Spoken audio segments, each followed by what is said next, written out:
राधे राधे दोस्तों। एक समय की बात है, देवगढ़ नाम के गांव में चार दोस्त रहते थे जिनकी मूर्खता पूरे गांव में मशहूर थी। उनके नाम थे जग्गू, भोलू, चिंटू और कल्लू। एक दिन ये चारों बरगद के पेड़ के नीचे बैठे आपस में बहस करने लगे कि सबसे बड़ा मूर्ख कौन है।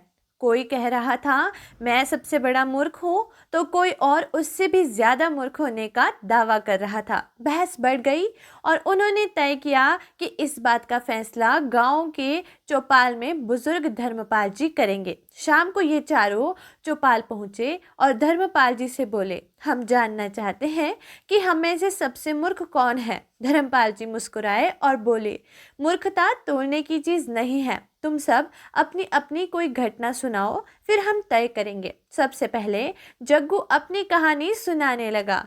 उसकी नई शादी हुई थी। उसकी माँ ने उसे सिखाया था कि ससुराल में ज्यादा बोलना नहीं, बस हाँ या ना में जवाब देना। वह बात उसने इतनी गंभीरता से मान ली कि ससुराल पहुंचकर ससुर के हर सवाल का जवाब बस हाँ या ना में देता रहा। खाने के लिए भी सास ने कहा तो उसने ना कह दिया और रात भर भूखा रहा। आधी रात को भूख से तड़प कर जब वह रसोई में घुसा और लड्डू चुराने लगा तो मटका गिर गया। डर के मारे वह लड्डू मुंह में दबाकर अपने कमरे में भागा और सो गया। सुबह उसकी सूजी हुई गाल देखकर सब उसे वैद्य के पास ले गए।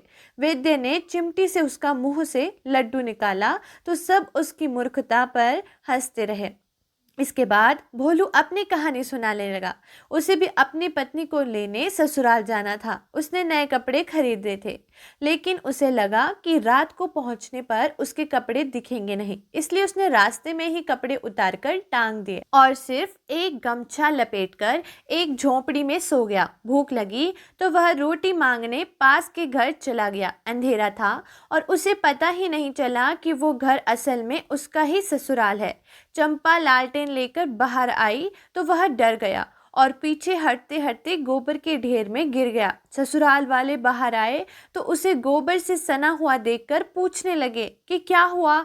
उसने पूरी कहानी सुनाई तो सब ने सिर पकड़ लिया। इसके बाद चिंटू की बारी आई। वह भी एक दिन ससुराल गया था। उसकी सास ने उसे खेत में खाना पहुंचाने को कहा। वह खाना लेकर जा रहा था कि रास्ते में उसे काठ दिखाई दिया। वह लकड़ी का फ्रेम जिसमें अपराधियों का सिर फंसाया जाता है। उसे यह देखकर बड़ा मजा आया। उसने सोचा कि एक बार इसे आजमा कर देखता हूँ।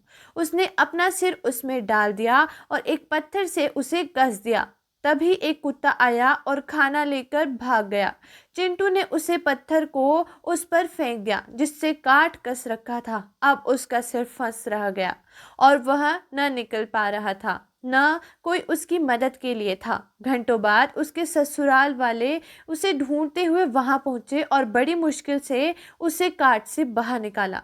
ससुर ने उसे डांटते हुए कहा कि भला कोई खुद को सजा देने वाला भी मूर्ख होता है क्या।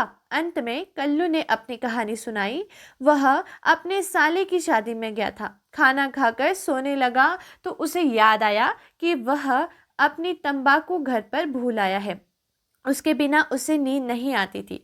उसने अपनी पत्नी रीमा को परेशान किया तो उसने बताया कि तंबाकू भैंसों के बाड़े में रखी है। बाड़े में अंधेरा था और कल्लू को तंबाकू मिल नहीं रहा था, तो वह पत्नी को कंधे पर उठाकर ले गया ताकि वह उंगली से इशारा कर सके। अंधेरे में दोनों की जो परछाई पड़ी उससे गाय भैंसे डरकर भागने लगी और पूरा बाड़ा उथल पुथल हो गया। सब लोग दौड़े और उन्हें देखकर ससुर चिल्लाए कि तंबाकू के चक्कर में उन्होंने पूरा हंगामा कर दिया।